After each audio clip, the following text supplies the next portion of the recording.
日本時間6月1日、米国時間5月31日、ドジャースタジアムで行われたロサンゼルス、ドジャース対フィラデルフィア、フィリーズ戦でドジャースの山本由伸が圧巻の投球を披露した。今季は被本塁打の増加が話題となり、一部では不安の声も上がっていた。しかし山本はその懸念を払拭する投球を見せる。5回1、3を投げて4安打無失点、10奪三振、最速158キロを記録し、強力フィリーズ打線を完全に封じ込めた。特に本塁打王争いを繰り広げるカイル、シュワーバーとの対戦では、3打席連続で打ち取る圧巻の内容を披露。その支配力の高さを改めて証明した。試合はドジャースが9対1で快勝し、山本は今季5勝目をマークした。また、この試合では自動判定システムが大きな話題となり、捕手ダルトン、ラッシングとの連携で3度のチャレンジを成功させるなど、細部の駆け引きでも主導権を握った。試合後、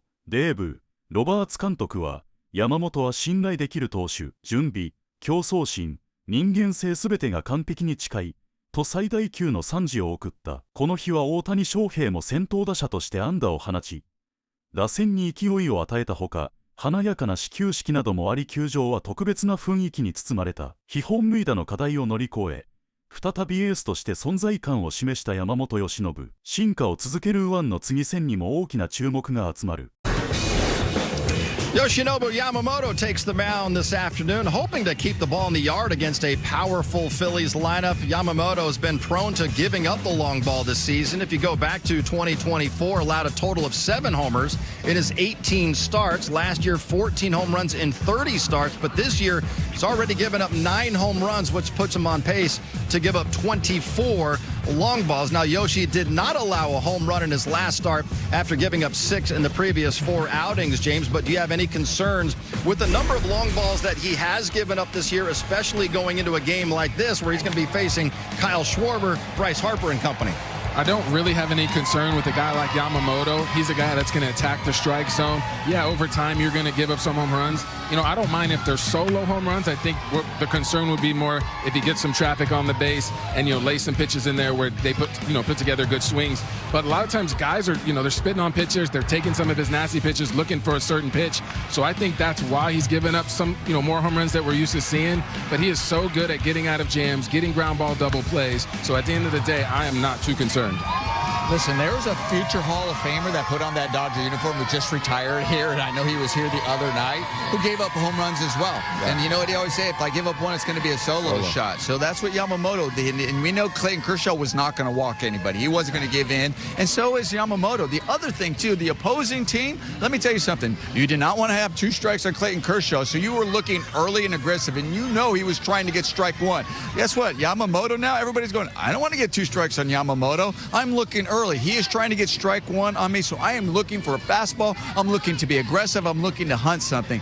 All those things that you consider are going to factor into this one, but there have been more solo shots. So I think his fastball might creep over the plate a little more at times, but at the same time, though, that's the only reason. I'm not too concerned about Yamamoto. Yeah, 2 starts ago in San Diego, he loses 1-0. He gave up a solo home run to Miguel Andujar. You're thinking 7 innings, that's all you give up? You should be winning that game. Absolutely. Guys got to get him some run support. Well, Yoshinobu Yamamoto is 7-1 in his career in the postseason. That one loss was against this Phillies team in last year's NLDS. So hopefully some redemption today for the World Series MVP as we head back inside. And Kirsten joins us again live with more on Yoshi. Hello, Kirsten.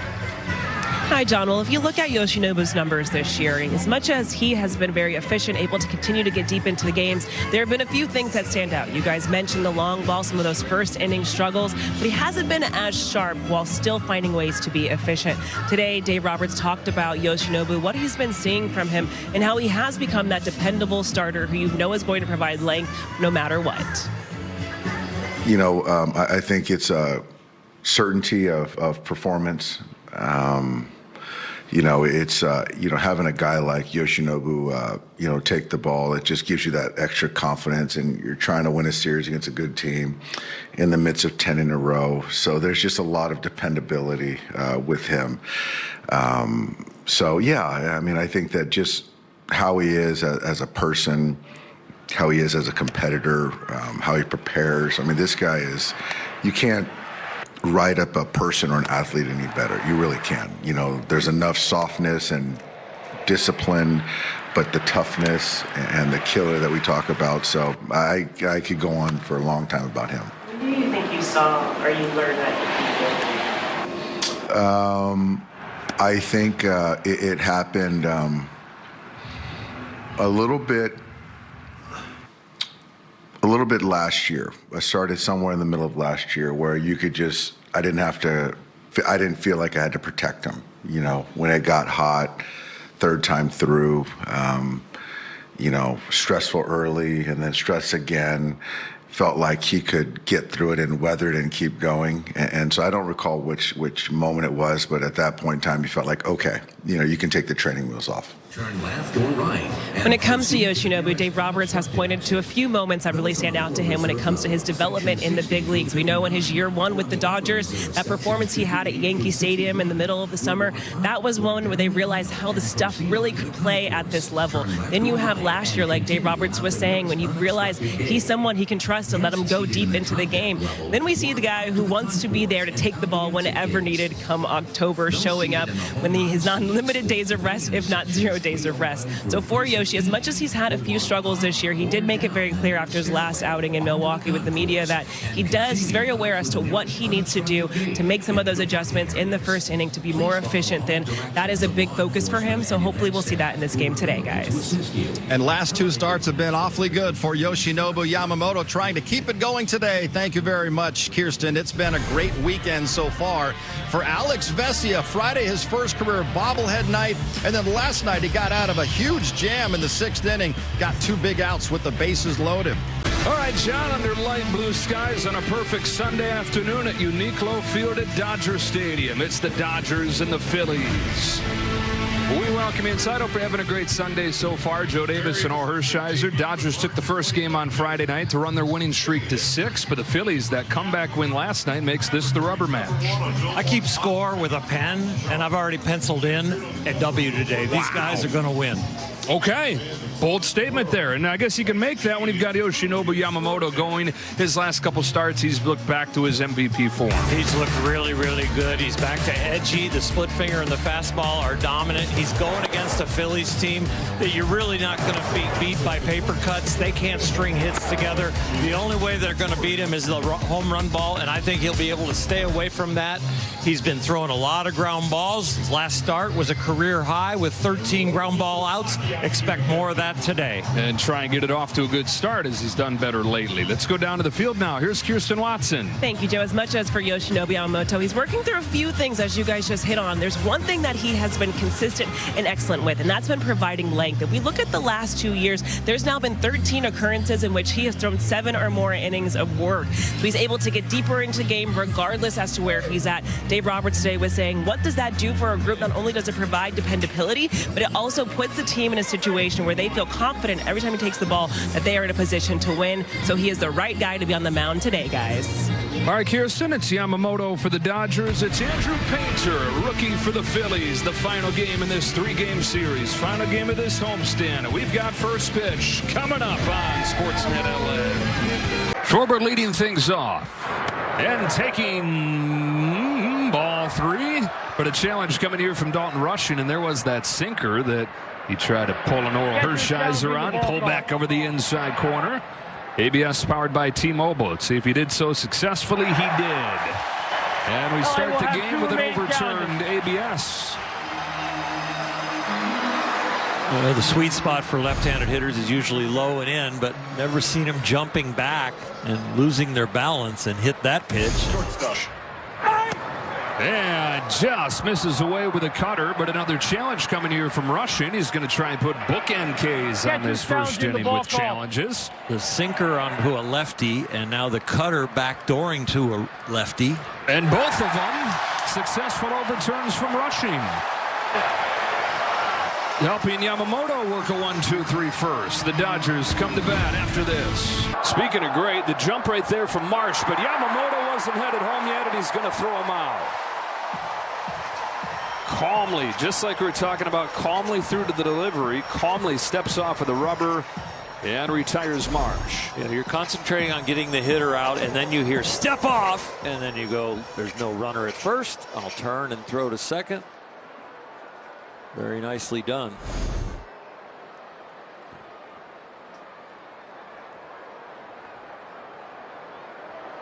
Another long AB going here. Here's his payoff pitch to Marsh, or to Bohm. Strikes him out. A little extra on that sinker to get his third K. Sinker is getting a lot of strikeouts. This one on a swing, but most of them have been looking when he struck people out with that pitch. Down on strikes right here. Fastballs by him, and that's just what teams have done against him. And that usually is one of the first signs that age is getting to you. He's only 33, though. I mean, he should still have another few years. Yeah, and it should be at 33. It's kind of a transition year where you're learning to apply yourself slightly differently because you are a little different. Wave and a miss over a curve. Yamamoto's got 5 strikeouts over 3 and a 1-0 lead.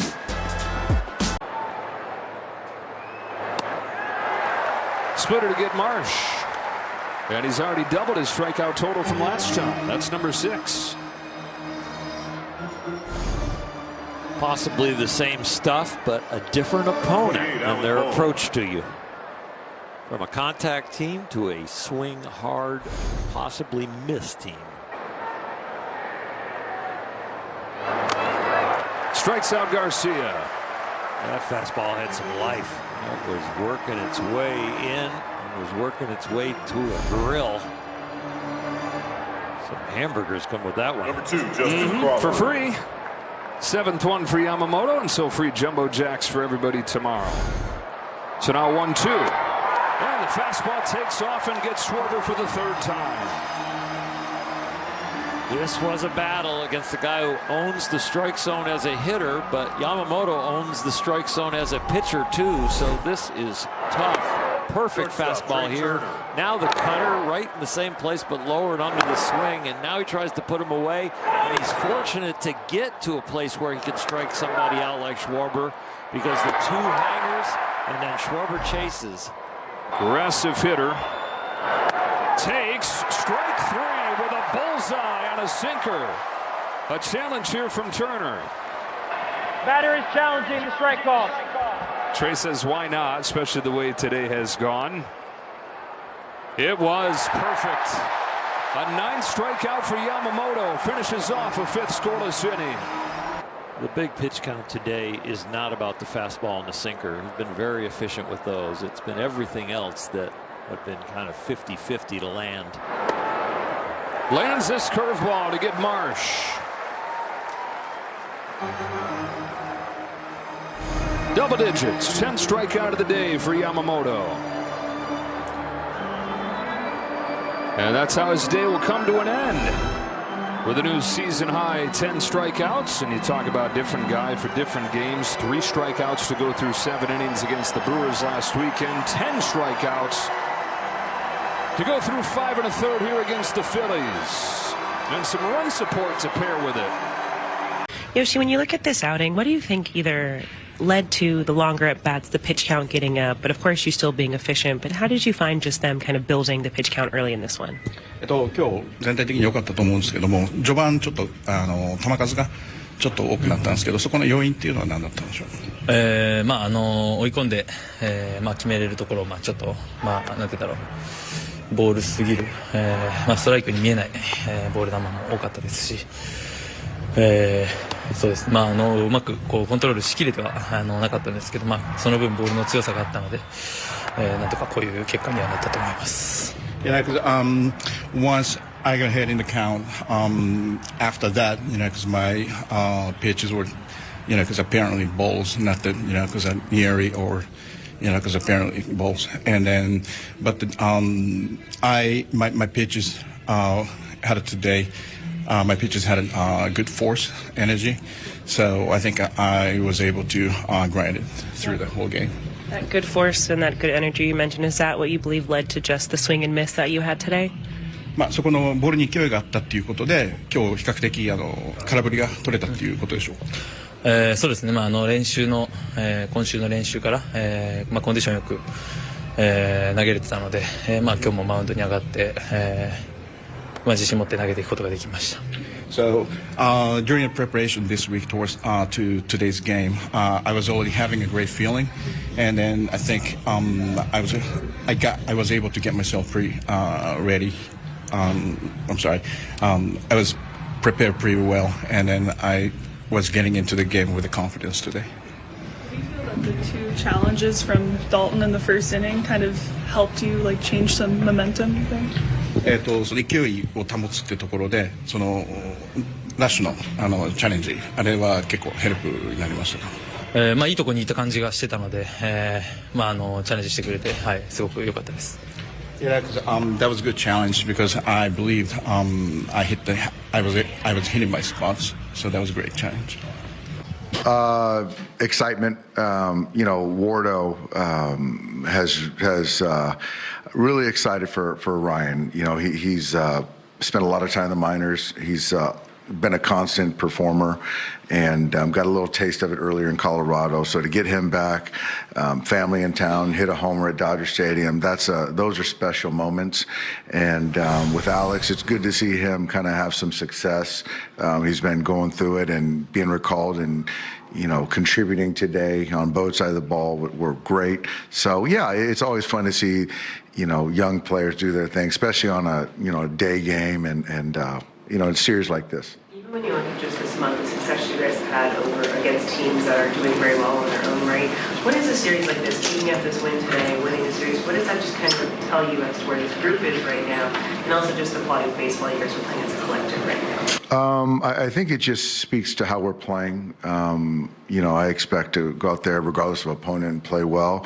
On the heels of last night, to be able to bounce back like we did was a good thing and a good sign for our club. But I just like the way we go about things and to be able to give guys days off and backfill with other guys and for those guys to step up, that was great. And even Dalton, the way he's caught the ball and built the relationships with the pitchers, that's can't be not talked about.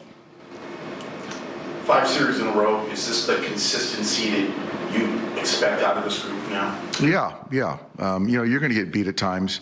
It's going to happen, but I do think with the talent that we have, if we focus and play like we're capable of, we should win series, regardless home, road. So this next one's going to be a good one. Dimebacks always play us tough, and so play at their place is always difficult. So this is going to be a fun series coming up. Yoshinobu seems to have a little bit, struggling on his command. What did you see from him? Yeah, you know what? It's kind of, that's what it was. He just didn't have that great command of the fastball, which I think led to some deeper counts. Didn't take on any damage, but it just led to a higher pitch count. So tried to get him into the 6th inning, which we did, but I didn't want to, push him too much further. But it just speaks to how good he is, where he or Shohei can not have their best stuff and, still go 5+ scoreless and things like that. But he'll be all right. I was just going to say, the idea that he maybe struggled, but he was still able to navigate it. And he was still able to self-correct where he needed to. Yeah, absolutely. And I still think that, he could have probably found a way to get through that 6th inning, but I just felt, to what cost.